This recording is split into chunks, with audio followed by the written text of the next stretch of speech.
Sub-zero temperatures turn into the winter wonderful that it is this weekend. While to some citizens the chilly and biting cold from snowfall exposes acute poverty levels, to many it's an opportunity to tour the mountains and appreciate the white blanket covering. Earlier on we spoke to our correspondent in Lesotho, Rapelang, Radebe.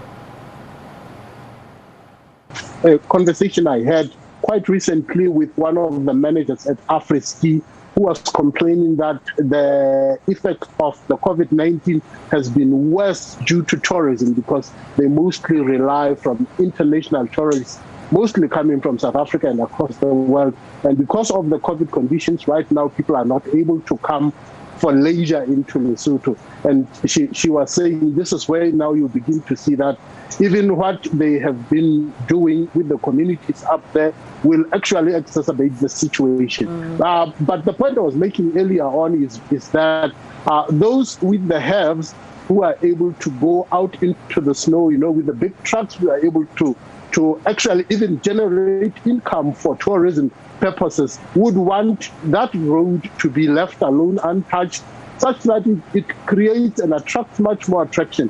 We've had big companies that can go actually and test the cars up in the mountains because of the altitude. But to those with disadvantages due to poverty systems, they are the ones who also bear the brunt. If you talk about the heads boy, the headsmen, in this time of the year, they need to go into the caves, just to hide away from the snow. But some of them are used to this and can actually give us tips on how to survive in the snow. Yeah. Rapelang, you talk about the herdsmen, and, there's always visuals if you Google Lesotho, for example, you'll see these pictures of men on their horses and blankets like the one that you have on now. And I know it's something that tourists generally love to see when they're in Lesotho, and particularly during times like this where they're also coming to see the snow. You briefly touched on the issue of tourism, and I know most countries, or if not all countries, have really been affected in terms of tourists coming in due to COVID-19 pandemic. I would imagine that Lesotho at this time has really sort of felt the effects, and especially now, as this would be the ideal time to be welcoming visitors into the country, wouldn't it? Absolutely, it is hard hit very hard, in fact.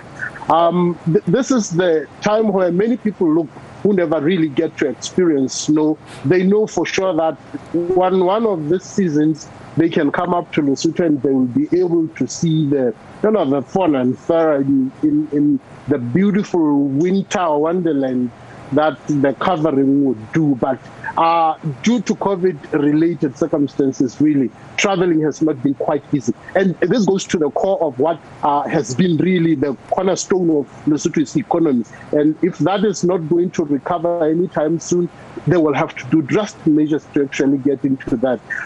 You were also talking about the shepherd boys, the headsmen in that arena, that it is also the tourist attraction.